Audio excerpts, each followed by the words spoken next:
Assalomu alaykum. Anglayotganinglar Şinjan Xalq Nashriyati 2000-yili 1-oyda nashr qilgan roman Ili Dolqunlari. Avtori Abdurahmon Qahar. 1-qism. 16-bob. 1. Yaqin atrofda havışıgan itning ovozi anglandi. Itning ovozi bilan tang qaysidir bir qo'rodin otning purqirg'ini anglandi. Tunigunlar soy ichidagi bu yezida qayg'uluq, hasratlik tugishlar tugilgan. Shu sababdanmi uyqusi qochgan odamlarning uylarda bo'sh ovozda gudonglashayotganligi toza diqqat qilgan odamga anglanadi. Bular emas, Ulastayga yaqin yeza mahallalarda qo'zg'olonchilarga qo'shilib ketganlar ko'proq bo'lgani uchun qayg'u azobda qolmagan oilalar oz emas edi. Tog' tarafdan kelayotgan ochiq shamol urilmoqda. O'gizlarga o't cho'p besilgan qo'rolar muңluq jimjitlikqa cho'mgan edi. Gomindan qismlari komandirlarining qo'rqadigini dal mushundoq sirliq jimjitlik kim biladi? Mushundoq jimjitlikda kimlar nima ishlarni qilyotidi? Bu haqqa ishongil bo'lmaydi ekan, deb o'ylaydi ular. Ko'ngillarga andisha silib turibla ishlar havishib ketsa, turibla shivirlayotgan shamol gurkirab ketadi. Shamolning tuyuqsizla gurkirab ketishi texmu andishlik edi. Mayli jimjitlik bo'lsin, mayli shamolning tuyuqsizla gurkirishi bo'lsin, razvedkachilar uchun eng yaxshi payt. Ular noiti erkin, bemalol harakat qila oladi. Ansirash andishida bo'lmaydi. Ular qayerga bormasin, kechalarning jimjit, tinch bo'lishini yoki u yerning shamolliq bo'lishini tilaydi. Nodam bilan Botir G'ozi boyqi chaqmoq guruhisi mo'kinib turgan joyga keldi. Bular hozir o'stan ustidagi ikki cho'ng qo'rod ekan, dedi Nodam. Bugun kechini o'tkazib olsa, ata yana cho'ng yo'lga chiqishi mumkin. Botir G'ozimi qo'shimcha qildi. Yoki bo'lmasa, Chalinqul orqali biz turgan yerga hujum bilan berishi mumkin. Babishning Timidagi jangda yengilgandan keyin Sulton Vaysdan chiqqan bu qo'shin o'stan ustidagi Akfuka ikki chorvadorning cho'ng ikki qo'rosiga tushgan ekan. Darvaqa ular bugun kechini tinchaman o'tkazib olsa, ata yo'lga chiqmoqchidi. Isoq yer beg'irlab, beriqi qo'roga 100 metrdek yaqinlashib berib, qo'roning ustidagi qarovulning bu yoqqa minib yurganligini payqadi va shu chog'da qo'rodin biri chiqib, o'zi tarafga mang'anligini ko'rdi-da, darhol kayniga yondi. Terik tutulayli bu, dedi u Nodamga hasrab turib. Nodam darholla, yo'shirninglar, tez, dedi. Razvedkachilar sarg'ayib ketgan qo'yuq o't cho'plar orasiga yo'shirinib marab turdi. Gomindan armiyasining bir askari chilak ko'tarib tor yo'l bilan razvedkachilar turgan tarafga kelyotdi. U yetib keldida o'stanning qirini dastlab yengishib turib chilikini suvga cho'kirdi. Shu hamon Nodamning sharti bilan Botir G'ozi kayindan chiqib, kuchli qo'lini uning kekirtigiga soldi. Cho'chib ketgan Gomindan askari bo'g'ilib qattiq varqirab, o'zini suvga otdi. Shu hamon Botir G'ozimi suvga billa sakrab tushdi-da, kekirtigidan bo'g'ib oldi va qirg'oqqa so'rab chiqdi. Qolganlar tezlikda harakatga kelib, uning og'ziga lat tiqib tangdi. Beldagi arqon bilan put-qo'llarini matab, qattiq chigdi. Lekin shu chog'da beriqi qo'rodin ular turgan yerga qaratib o'q etilib qoldi. Ham vaqirashgan, tillashgan ovozlar ko'tarildi. Bir nechtasi qurollardan o'q uzishib, o'stan tarafga qarab yugurishdi. Ko'zlaridan o't chaqnagan Nodam aldirab, Botir G'ozi, sen munu maxluqni otqa ortib shtabga tez yetkaz. Qolganlarimiz dushmanning oldini chapsan turayli, dedi va asirni suvdan o'tkazishib berdi. Botir G'ozi uni yudib o'stanni bo'ylab tövanga ilib ketdi. Qiyo-chiya qilishib kelayotgan 20 dan oshiq Gomindan askari yaqinlab qolgan edi. Razvedkachilarning granat o'qlari ularni ilgirlashdan to'xtatib, bir nechasini do'miltibatdi va chekinishga majbur qildi. Mushu etishdan keyin butun Qarasu degidak uyg'onib ketdi. Itlar havishidi. Otlar kishinab bir o'rinda turolmay tipirlashdi. Kishilar o'rinlaridan turishib, chiroqlarni yoqmay andishlik bilan pishirilishga boshladi. Ularga bu nima ish ekanligi tushunishlik. Mushu Qarasudan bir necha odam partizanlarga qo'shilib ketgan. Gomindan qismining bu yerga yetib kelib, ikki cho'ng qo'rg'oga bo'linib yotganligidan partizanlarning xabar tepib kelganligi va ularga hujum qilayotganligi ayon. Gomindan askarlari Uostin yamrab chiqishga boshladi. Tuyuqsizlar razvedkachilarning kaynidan o'q chiqib qoldi. Razvedkachilar bir narsani tushungandek bir-biriga ma'nilik qarashdi. Amdi qo'rshavda qolgan o'xshaymiz, dedi Arash past ovoz bilan. Shundoq, amdi bir o'rinda turishga bo'lmaydi. Yo'tkilib harakat qilishimiz kerak, dedi Nadam razvedkachilarga buyruq berib. Razvedkachilar kayniga siljib suvga tushdi va ikkiga bo'linib o'stangning eqishiga ham yuqorisiga ketdi.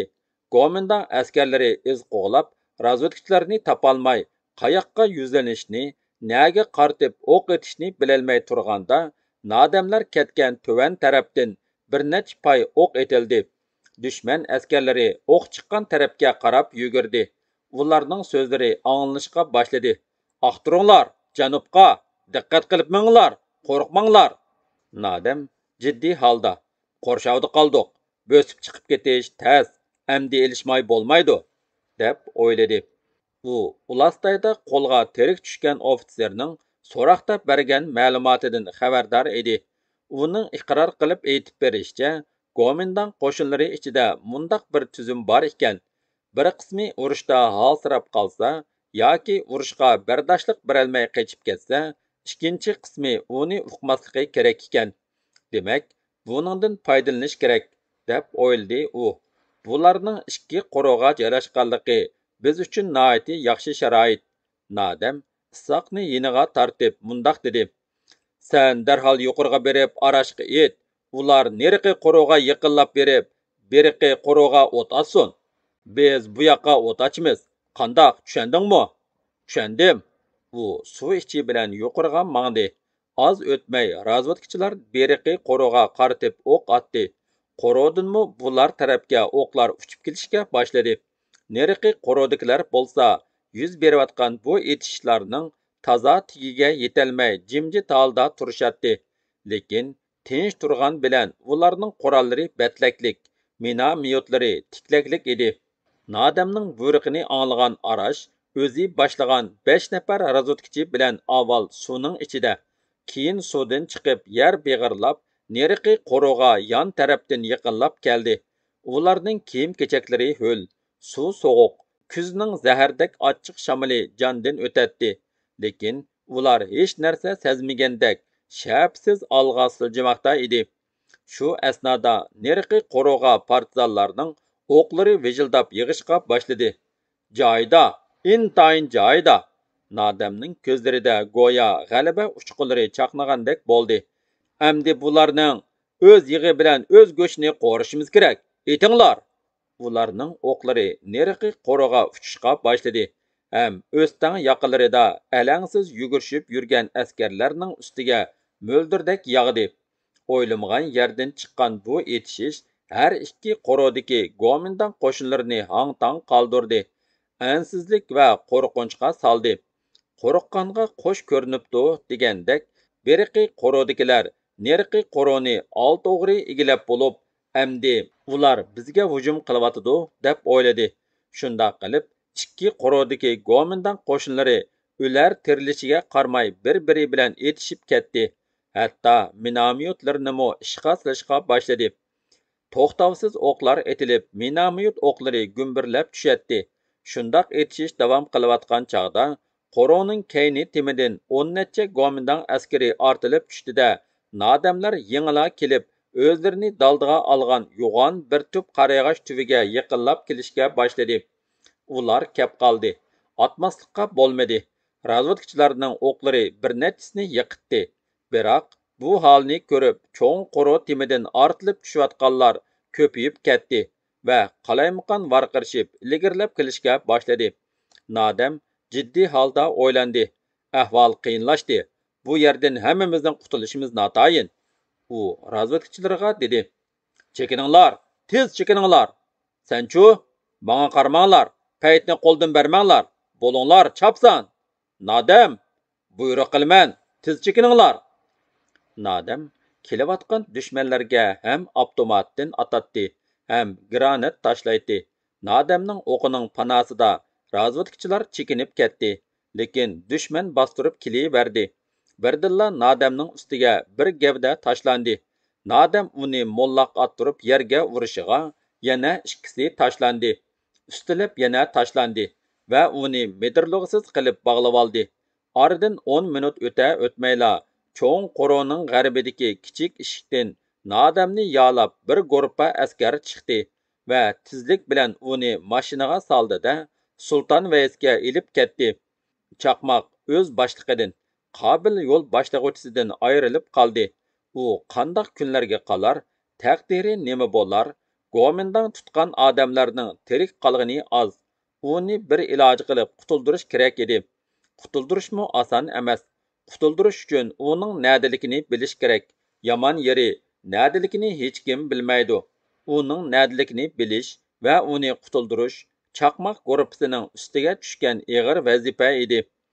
Tong etishga oz qolganda Botir G'ozi boshlab kelgan Anvar boshchiligidagi ikkinchi partizanlar atrati bir-biri bilan toza ilishib, oldin ketgan Gomindang qo'shinlarining ustiga shiddat bilan bostirib keldi va ularni teriparan qilavatdi. Atisi bir necha odamlari ig'ir yordar bo'lgan chaqmoq guruhisini Nadamning yo'qligi e'tiqsiz cho'nqur qayg'uga soldi. Uning yo o'liki, yo tiriki tepilmagan edi. Ulug' maqsad yo'lida tezla sirdosh do'st bo'lib ketgan Botir G'ozi, Ishoq, Arashlarning yoshliq ko'zlari mo'ldirlab Anvarga qaraydi. Bu ish hammadan ko'proq Anvarga alam qilgan edi. Ular bir necha yil billa bo'lgan. Ularning qayg'usi, muңlari, sarguzashtlari o'rtaq bo'lib qolgan emasmidi? Amdilikda iloji yo'q deb qarab turishga bo'lamdi. Uning izdirkini qilish kerak. Anvar alamlik ham azoblik cho'nqur o'yga patgan edi. Uning izdirkini qilish haqiqatan qiyin. Anvarning ko'zlarida qahri g'azablik uchqunlab yondi. Odam bir tal to'qisini yuttirib qo'ysimi, uning izdirkini qiladi. Bir qaysar jangchimizni, yo'ldishimizni qutuldirish uchun mardlik qilgan sabdishimizni izlab topmasak, ham uni qutuldirmasak qandoq bo'ladi? Qapqi turilgan Anvarning oldida qaytadan saplangan chaqmoq razvedkachilar guruhi qatorlashib turadi. Anvar o'yladi. Demak, Nadamni Sulton Vaysga ilib ketgan. Nihoyatda tez ilib ketgan. U yerda uni albatta to'xtatmaydi. Partizanlar sepi ichidagi odam deb darhol shaharga yetkazadi. Shunga oldin turib uni jazman qutuldirish kerak. Chaqmoq guruhi, diqqat! Deb vaqirdi Anvar. Sizlarga buyruq qilaman. Birinchi, chaqmoq razvedkachilar guruhining vaqtliq boshlig'i Botir G'ozi bo'ladi. Ikkinchi, chaqmoq guruhining bir qismi Nadamni qutuldirish uchun hozir darhol otlanib qo'sh ko'rikka mangsun. Uchinchi, chaqmoq guruhi texi tugatmagan vazifani davomli ijro qilish uchun bugun kechida Sulton Vaysga qarab yo'lga chiqsin. Partizanlar ikkinchi atritining komandiri Anvarning buyrug'i bilan Ishoq boshliq 3 nafar razvedkachiga G'oyitning atritidan bir necha partizanlar qo'shilib, darhol qo'sh ko'rikka yurib ketdi. Anvar o'z atritini boshlab Jalinqul tarafga yurib ketdi. Ikkinchi, oysiz kecha. Oysiz kechalar ular uchun nihoyatda qimmatlik. Ular o'zlarimi, mingan otlarimi mundaq kechada yo'l mengishga ko'nikib ketgan. Mundaq kechalarda razvedkaga chiqishning ko'ngillik ekanligini va buning qadrini ular boshqalarga qaraganda nihoyatda yaxshi biladi.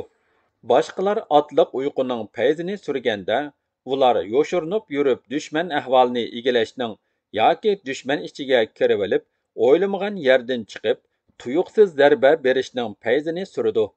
Odatda kishilar mundaq oysiz kechalarda bayqalmagan nurg'un narsalarni ular tezla bayqab oladi. Yiroqdan qarayib ko'ringan narsa odammi, dal daraxtmi, yo'g'on toshmi yoki boshqa narsami, buni ular boshqalardan barqachon yaxshiroq biladi.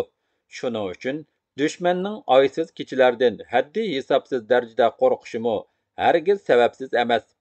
Razvedkachilar Subtayning ichi bilan mangmay, uning janubidagi binamlik bilan to'p-to'g'ri Sulton Vays mazar mahallasiga o'tib ketdi. Ular ig'ir yotquda sulton vatga yaqinlab keldi va otlarini yo'ritib nag'rixona deb atiladigan egiz uchma cho'qiliq tog'ga chiqdida otlaridan tushmay qamchilariga tayangan holda atrofga ko'z tashladi. Uzundan uzun so'zilib ketgan Abral tig'i hayvatlik sherdak beshini ko'tarib qarayib turib yotmoqda. G'o'l ichidagi bu yiza jimjit uyquda. Mahallaning o'ttirisidan eqib o'tadigan mingmaral tog'laridan keladigan suv bir xil sharqirab oqmoqda edi. Ular Nag'rixonadan qaytib tushib, bir oz mang'andan keyin mahallaga yetib keldi. Lekin mahallaga kirmay, kalkun suvlari yalab urib, ba'zi yerlarda 3-4 metr cho'nqurlikda yarliq paydo qilib yiqiyotgan suv bo'yiga tushdi. Otlarini shu yerga bog'ildida o'zlari maslahatga o'ltirdi. Mana manzilimizga yetib keldik, dedi Botir G'ozi. Mushu yarliq bizni mahallaning o'ttirisiga ilib boradi. Biz oldi bilan Nadamning nadlikini o'qishimiz zarur. Arash so'z qistirib dedi. To'g'ri, u mashadimi yoki shaharga ilib ketdimi? Buni uqmasak bo'lmaydi. Bu yerga kishilar balki bilar. Men uqib kelay, dedi cho'ng qarasudagi jangdan keyin razvedkachilar sepiga qo'shilgan Jamoliddin. Bu yerda meni tanishlarim bor. Bo'ladi, sen bor. Vaqt qiz, tez qaytishing kerak. Botir G'ozi o'rninga yana bir razvedkachini qo'shib mang'uzdi. Ajab, ha? Dedi Arash. Isoqlardan tegicha derak yo'q. Ular qo'sh ko'rikka borg'ucha Nadamni ilib ketdimi ya? Yo'q, undaq bo'lishi mumkin emas. Uni bu yerda so'roq qilmaydi. So'roq qilmaydi demsan, mang'an bo'lsa bugun kechida mang'andi. Botir G'ozi shundoq dedi-da, shuk bo'lib qoldi. Qolganlarimi shuk bo'lib ketdi. Ular hammasila Nadamni o'ylashmoqda edi. Jimjit kecha. Faqat razvedkachilarning otlarining aralab turqib qo'yishila anglanib qoladi. Bo'lmasa mahalla ichida xuddi hayotliq o'chib qolgandek hech qanday tevish anglanmaydi. Tuyuqsiz itlarning havishishi anglanib qoldi. Ayol qolmay Jamoliddinlar qaytib keldi. Yo'q, dedi ittik kelgan Jamoliddin. Buningdan 2-3 soat ilgari qo'li bog'langan birini go'mindonchilar mashinaga silib shahar tarafga ilib ketganligini ba'zi kishilar ko'ribdi. Razvedkachilar qayg'u bilan beshini egdi. Ig'ir xursindi. Ular umidini amdi qo'sh ko'rikka ketganlarga bog'lashdan boshqa chora topolmadi. 3. Qarong'u tushib hamma yoq jimig'andan keyin eshik oldida to'xtagan mashinaga qo'li bog'langan Nadam o'ltirg'izildi. Ikki yiniga miltiq tutgan 2 askar o'ltirdi. Mashina gurildab o't oldi. Qarasudagi urushda jinini aron qutqizib qochib kelgan batalyon komandiri shofirning yinida o'ltirgan ofitserga "Seling'iyet, bu alt o'g'rining muhim odami ekan. Buni Zhao Yingjiangning o'zi tutdi" deb ayt. Uqdingmi? Yo'lda paqas bo'linglar. Yo'llardimi o'g'rilarning odamlari bo'lishi mumkin. Oldinglardan turab chiqsa, bo'shanglik qilmay dastib o'tib ketinglar. Tizminglar, dedi. Mashina qizil ko'talga cherqirab yamishib chiqdi-da, tövanga do'ng mozorga uchqandek yurib ketdi. Kechining sovuq shamili yuzni hardek chiqib o'tadi. Nadam osmondagi sonsizlagan yo'lchilarga qarab xiyol bilan ketib bormoqda edi. Meni albatta ili qo'mondonlik shtabiga oboradi. U yerda so'roq qiladi. Savollari tushunishlik. Menga savollar berilmadimi? Qiynab azoblamadimi? Amdi u yerga opirib meningdan javob olgudakmish. Puxlamay tush ko'rishma. Ilg'u urib boshlarimni yording, yuzlarimni ko'kartding, ko'zlarimni qonga to'ldirding. Amdi badallarimni qiyma-chiyma qilsangmi bosh egmayman. Bosh egish nasli pushtimga yot. Mayli, hamon bir o'lim. Lekin o'ltirgan dushmanim bak oz bo'lib qoldi-da. Isit. Do'ngmazordan uzab chiqqan mashina ba'zi qatanliq yerlarda ostilab, tuz yerlarda ishtiklab ketib boradi. Nadamning xiyollari davomlashmoqda edi. Shaharga yaqinlab ketib boraman. Bikardilla o'lib ketamanmi? Bularning qo'lidan saq qutulishga bo'lmasmi? Nadam ikki yiniga ko'zining quyrug'ida qarab qo'ydi. Bir yinidiksi uxlab qolgan. O'ng yinidiksi bo'lsa texichila o'yg'oq edi. Jur'at qilish kerak, deb o'yladi u yana. Men qo'ymadim. Bog'lab qo'ysa tep tinchla yetaveradigan. Harakat qilish kerak. U mashinaning ig'ir silkinishiga moslashib, tavrinishga boshladi. Bu tavrash uning jiddiy ilib berayotgan harakatini chandurmaslik imkoniyati yaratgan edi. U qo'lini mahkam bog'lab turgan arg'amchini mashinaning yon to'miriga kuch bilan surkmoqda. Nodamning bilaklari telib chekisida ter tomchilari yaltirdi, lekin arg'amcha hech bo'shaydigandek emas edi. Mashina shaharga yiqilib qoldi. G'ayrat qilish kerak, deb o'yladi u va tishini tishiga mahkam besib texmo kuchandi. To'xtamay surkidi. Ushtumtut qo'lining bo'shab qolganligini sezganda ko'zlarida g'alaba shodligi chaqnab ketdi. Senlar meni o'z irodangga bo'ysundira olishing aslo mumkin emas, deb o'yladi u avvalgi holatini qilcha o'zgartmasdan qo'lini orqasiga tutib tavirnib o'ltirib. Amdi aplik bir payt kelsin cho'qini. Dal shu paytda mashina yana bir qatim qonqib, ularni o'rnidan sakirtibatdi. Nodam ko'rdiki, mashina ko'rikka yiqilibla qolgan edi. Bu qisqagina vaqt ichida u tayyorlandi. Qattiq silkinishdan zing'ildab ketgan beshini changallab olganicha, vayvaylab o'ltirgan ikki dushman esini yig'ib ulgurgicha, Nodam chaqmoq tezligida shundoq chaqqan harakat qildiki, to'pdek qanqib pastda sharqirab yiqiyotgan cho'ng o'stanga o'zini otdi. Aloqzodlik ichida nima qilarini bilmay qolgan dushmanlar aldirashlik bilan suvga qaratib qalaymaqan o'q uzdi. Nodam o'ng putini so'rab dastlab daryo bo'yidan yo'lga chiqdi va qayoqqa mansam bo'lar deb o'ylanib qoldi. U xiyol qilib ketib boradi. Aslida bizninkilarning bugun kechida Sulton Vaysga keldigan kuni Qarasuvdagi ishlar qandoq bo'ldikin yoki vazifa o'zgarib qoldimikin? Nimala bo'lsa Sulton Vaysga kirish kerak. Nodam ig'ir yotquda qizil ko'talga yetib keldi va uni agib Sulton Vaysning janubidagi mahallaga tushdi. Eriqning qirg'a cho'kib atrofni kuzatdi. Hech qanday tevish anonmagandan keyin ular kelsa albatta yorliqning ichi bilan keladi, deb o'yladi-da, o'rlab mingib yorliqqa yuqori tarafdan tushdi ham shapi berib mangdi. Chaqmoq, chaqmoq. U qadamlarini yenik tashlab ashu so'zni takrorlaydi. Chaqmoq, chaqmoq. Voy, nodamning unig'i bu. Botir G'ozi hammadan burun bu ovozni anglagan edi. Rost, shuning uni. Nodam yiqilib keldi. Chaqmoq, nodam, nodam. Sabdoshlarining ovozini nodammi to'ngan edi. Yo'ldoshlar, nodamning qaytib kelganligini ko'rib, sabdoshlarining hammasi e'tiqsiz xushal bo'lib, uni o'rvilishdi. Qandoq qutulding? Nalarda yurding? Biz qattiq qayg'uda qolgan edik. Astroq, astroq, dedi Nodam o'z hayojonini bosolmay ketgan razvedkachilarga. Bu qiziq hikoyani keyinroq so'zlab beray. Avval mening qo'rsqimga bir nima beringlar. Botir G'ozi qo'ynidan bir parcha go'sht, Jamoliddin bir parcha non ilib uningga uzatdi. Nodam mazlik pishgan go'shtni tez-tez chaynab yutishga boshladi. Ochpoqining o'zi bo'psan-da. Shundoq, Sodir palvonning qo'saq ichi yomon ekan, sholvurni kabob qildim degani bekor emaskan, dedi Nodam qattiq nonni chaynab. Xo'sh, vazifa o'zgarmagan o'xshaydi, ha? O'zgarmadi, dal vaqtida kelding, dedi Botir G'ozi xushallik bilan. O'z boshliqiga ega bo'lgan bu chaqmoq guruhi vazifani ijro qilishga kirishdi. Chaqmoq razvedkachilar guruhi cho'nqur yarliq ichidagi suvdan chiqmay mahalla ichiga ilgariladi. Bu suv eqib berib mahallaning o'rtasidagi cho'ng suvga qo'shiladi. Ular shu suv bilan cho'ng suvga chiqdi va bir oz mingib xilila egiz qilib yasalgan ko'rik ostiga kirdi. Ko'rik ostidan chiqib o'zlaridan 100-150 metrdak yiroqlikda turgan Gomindan qo'shinlarining potini kuzatdi. G'ulja shahri bilan Nilqan noyasi o'rtasida muhim bekat bo'lib turayotgan bu mahallada Gomindanning ba'zida bir kechidala bir polik askari paydo bo'lib qoladi. Ba'zida ozib bir batalyonga, bir rotaga tushib qoladi. Eng bo'lmaganda bir ezvot askari davomli turadi. Bu yer Nilqiga askar avatishning bir o'ngishliq ko'rikiga aylanib qolgan.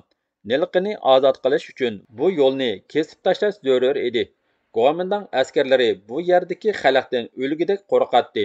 Shuning uchun bu yerdagi xalqlarning ulardan yemagan azobi, Tartmagan kuni qolmadi. Aşularning ozuq-tuliki, turar joyi, otlarining yem-xashki, o'tin yog'ichi Sultan Vays xalqining beshiga seliq bo'lib tushib turadi. 2 oydan beri üstlab tushayotgan bu seliqlarga qarshi nurg'un ko'tarilishlar bo'ldi. Lekin bundaq kishilardan 10 nechtasining put-qo'li bog'lanib, shaharga ilib ketildi. Bir nechtasi etib tashlandi. Bir nechtasi put-qo'lidan ayrilib, mangulik meyib bo'lib qoldi. Lekin Gomindangning xalqqa silayotgan kulfatlariga qarshi kurash to'xtab o'chib qolgani yo'q. Shunga bu yezda har kuni ilishish bo'layotadi. Razvedkachilar taza səpsilib qaragandan keyin askar turayotgan qo'ronning 2 qanotliq darvozasi ochiq ekanligini, 2 qarovulning darvozadan kirib chiqib turganligini ko'rdi. Nodam darvozadan ko'zini ilib mundoq dedi: "Avval ava 2 maqsudni joylayli, biror tilni qo'lga tushirib, qanchalik odami borligini aniqlayli. Balki boshqa yerda yana odamlari bordu. Unimi uqib, ondan Anvarkamga ot soldirish kerak. Qandoq deysizlar?" Nodamning degani bo'yicha ish ilib berildi. Botir G'ozi bilan Jamoliddin o'ng taraf yondin, Arash bilan Nodam so'l tarafdan darvozaga shapsiz yer beg'irlab mangdi. Qolgan razvedkachilar suvdan chiqmay o'z o'rinlarida turishdi. Tong qorong'usida qattiq etishish bo'ldi. Qiyoqas cho'qan, tang-tung, guldir-gumburlar yezini titirtibatdi. Butun yeza o'yg'inib ketdi. Itlarning hovushishlari, bolalarning yig'lashlari, odamlarning g'am andishlari subhi ko'tarilgandila to'xtadi. Tong otdi. Mahalla jonlandi. Ushoq bolalar, qiz-yigitlar, asa tayoqliq buvay-mo'maylar uy-uylardan, ko'cha-ko'chalardan eqib kelib, yig'ilishga boshladi. Ular taqozo bo'lib kutgan bu partizanlarni hayajon bilan tabriklashdi. Qin-qiniga patmay kulishdi. Uchisiga paxtliq tujurka, beshiga oq tera quloqcha kiyib, belini tasma belbog' bilan bog'lagan va belbog'iga yalang'ochlangan tapancha qistirilgan Anvar Nodam bilan bir maydonga yetib keldi. G'alaba shodligi bilan yayrag'an kishilarga qarab hayajonlandi. Anvar yo'g'on qarag'och ko'tkiga chiqdi. Butun maydon go'yo chivin uchsa anglangudek jimib hammaylan Anvarning og'ziga qarashdi. "Ota-onalar, aka-ukalar, adisinglar", dedi u ayirib so'zlab. "Biz Gomindang jallotlaridan Sultan Vays mahallasini ozod qildik. Biz Gomindangning zulmidan qutuldik. Endi butun xalqimizni bu zulmdan qutuldiramiz." Maydonda qiyoqas cho'qqan yangradi. "Oldimizga to'salg'ular supurib tashlandi", dedi Anvar Nodamga keng maydondan yenib chiqib o'tib. "Gomindang butun askarini Nilqiga ochqidi. Biz Nilqa tog'laridagi butun partizanlar G'ulji shahriga yurish qilamiz. Sening chaqmoq ko'rpang avval minishi mumkin. Tayyorlanib turinglar. Biz tayyor", dedi Nodam xushallik bilan Anvarga qarab. Davomi bor.